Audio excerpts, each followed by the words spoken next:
વડોદરામાં ચૂંટણી ટાણે પોસ્ટર વિવાદ શરૂ. ઇલેક્શન વોર્ડ નંબર 6માં ચૂંટણી બહિષ્કારના બેનર લાગ્યા. વડોદરા શહેરમાં ચૂંટણી ટાણે ફરી એક વખત શહેરમાં બેનર યુદ્ધ છેડાયું છે. શહેરના પૂર્વ વિસ્તારમાં સમાવિષ્ટ ઇલેક્શન વોર્ડ નંબર 6માં ચૂંટણી બહિષ્કારના ગત રાત્રિએ બેનર લગાવીને સ્થાનિક લોકોએ વિરોધ નોંધાવ્યો છે. કામ નહીં તો વોટ નહીંના બેનરો સાથે ગત મોડી રાત્રિએ રહીશોએ એકત્ર થઈને ચૂંટણીનો બહિષ્કાર કર્યો છે.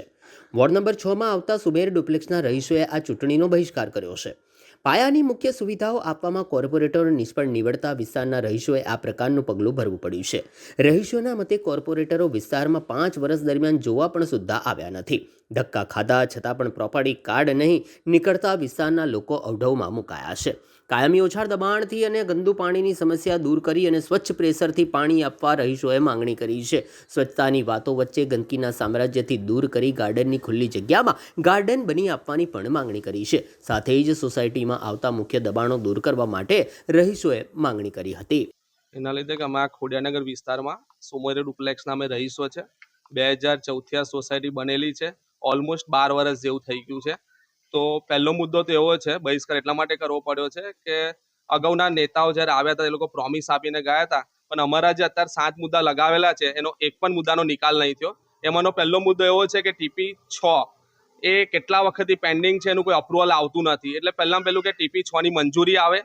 બીજો એક મુદ્દો છે, મહત્તમ મુદ્દો કે પ્રોપર્ટી કાર્ડ. સોસાયટીમાં પ્રોપર્ટી કાર્ડ અહીંથી 1 થી 75 ઘર છે, પણ એક પણ જણના પ્રોપર્ટી કાર્ડ નીકળ્યા નથી. એના માટે અમે વારંવાર સિટી સર્વેમાં 75 ઘરમાંથી ત્યાં આગળ અરજીઓ કરેલી છે. વારંવાર ધર્મના ધક્કા ખાધેલા છે, પણ પ્રોપર્ટી કાર્ડ એ લોકો નીકાળતા નથી. આરટીઆઈ જેવી પણ અમે આરટીઆઈ કરેલી છે, પણ એને પણ એ લોકો ધોઈને પી જાય છે. એનો પ્રોપર આન્સર નથી આપતા, અસંતોષકારક જેવા આન્સર આપે છે. ત્રીજો મુદ્દો છે કે અહીંયા આગળ જે પાણી, મહત્તમ પાણી દરરોજ સવાર ઉઠે ત્યારથી આપણે પાણીની જરૂરિયાત પડતી હોય છે, પણ પાણી એકદમ ઓછા દબાણમાં આવે છે. અમારી પૂરતી ટાંકીઓ ભરાતી નથી, એટલે બહારથી ટેન્કરો મંગાવવી પડે છે, મોટરો મૂકવી પડે છે.